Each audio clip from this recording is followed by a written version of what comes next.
So, following my own instructions, which I don't always do, but following them through, I have written down my question for this rune reading. It's currently the beginning of March, the 4th, as I look at my calendar. And my question is, what do I need to know about this month of March? So I've written my question down. I love stick-it notes. I'm quite focused on that right now. I'm sitting in my office chair. I've got my feet flat on the floor. And I'm just taking a moment now. I really like to breathe in through the soles of my feet, really allowing the earth energy to rise. I think feeling grounded and safe and connected to the earth allows my crown chakra to feel more open and more connected. The more centered and grounded we are, the easier it is to open up to intuition and flow. So really just breathing in from the soles of my feet. And with every out breath, I'm trying to let go of stress and anxiety, expectation and thought. And of course, the first rune that I pull will represent Ud. It will represent everything that has created this month of March. Everything in the past that is impacting this month. Now, when I read with this deck, and I have my eyes shut at this moment, I have to make sure as I pull the rune out that I know which side I'm choosing. Because, of course, as I've said, these runes are double-sided. So I really pulled out from this side. And the past is Njord. Now, I'm going to be referencing my booklet here, which you can either get from me or from Amazon, just to prove that you can use the information that I've already shared to do the rune reading. So this rune is Njord. The sound of the rune is Laug. The key words that I've got here are water, wealth, trade, journey, negotiations, depths and ancestors. What is the past that has got me to this point? Well, this month is all about really leveling up my business and finally getting the balance right between work and leisure time. And I can do that because of the depth of my understanding of both tarot and rune law and shamanics allows me to create services that hopefully are really helpful to other people. I have probably been working up till now very much as an intuitive who simply charges by the hour. And I'm now looking to build more of a focused business, basically. I'm looking at how I can leverage my skills to create more of a business, selling books, selling workshops. So that really resonates with me, that I'm able to do this, to step into trade and business because of my depth of knowledge, because of the journey up to this point. So that resonates. And with the rune that represents Ud, or the past up to this present moment, it should resonate.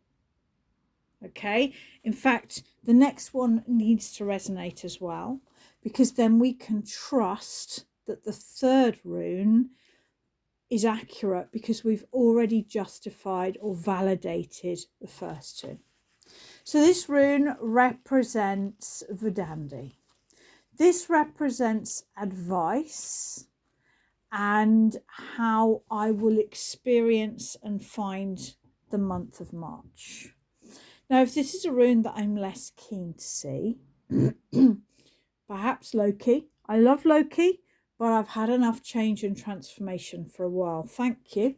I would love to see Frey there. Easy wealth and abundance. I would love to see Ul or Jord feeling of preparation, allowing me to flourish or feel safe. But this middle rune, this Verdandi rune, you have to find the wisdom in it.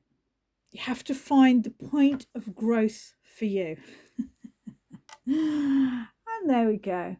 What was the single one rune I said I didn't want? It was Loki. And there he is, little Loki. Thanks, guys. And that's the way it goes sometimes. So, that is Loki or the craft rune. Now, there is no evil. There is no bad in Norse mythology, okay?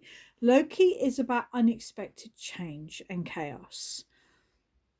Which can feel uncomfortable, and usually I'm okay with it, but I've kind of had enough for now.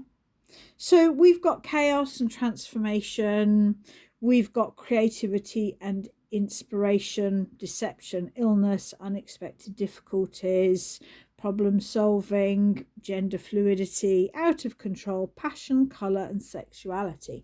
Well, it would be lovely to think that this Loki is an unexpected romantic partner just coming and rocking up at my door, but I doubt it. There's no feeling or suggestion that it should be illness. I haven't got any sense of that, but of course it always could be. Unexpected difficulties, yes.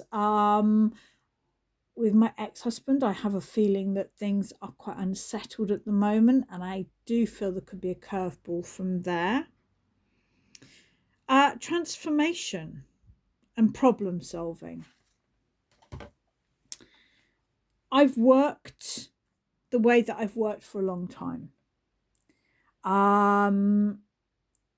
And the transformation, and the next rune will be really telling, into more of a business structure where I finally work reasonable hours instead of my sort of 10 to 11 hour days, which is what I currently do.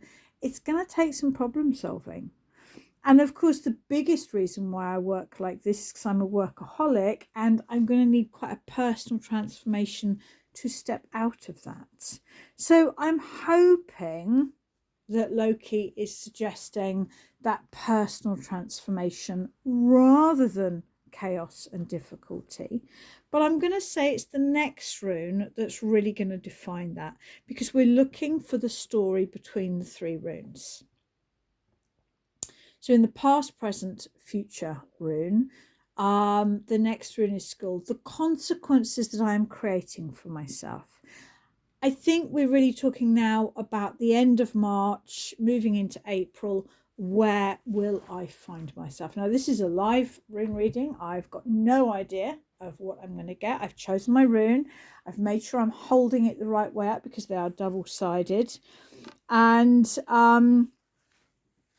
we have to be really careful with these, the Norns and with Jord, because they are very similar.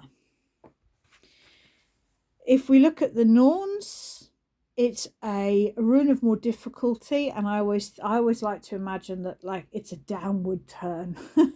And if we look at Jord, it is a more positive rune with an upward turn. Now, when I was talking about the runes that I would love to see, this rune here, the Jord rune, was one of the ones that I really wanted to see. So when I look at this now, it makes me feel that, yes, I've worked hard in the past. I've created a rich understanding of my topics. I've created a community around me.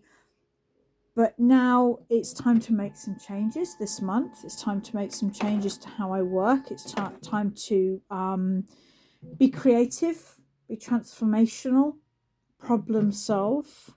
And if I do that, if I use this rune well, this advice here, this Verdandi, then the Jord rune here, yes, we've got land and harvest, but we've also got abundance. We've got the root chakra.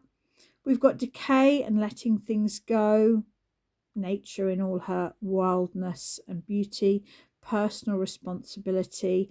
The abundance and the harvest is a link to sort of stored resources.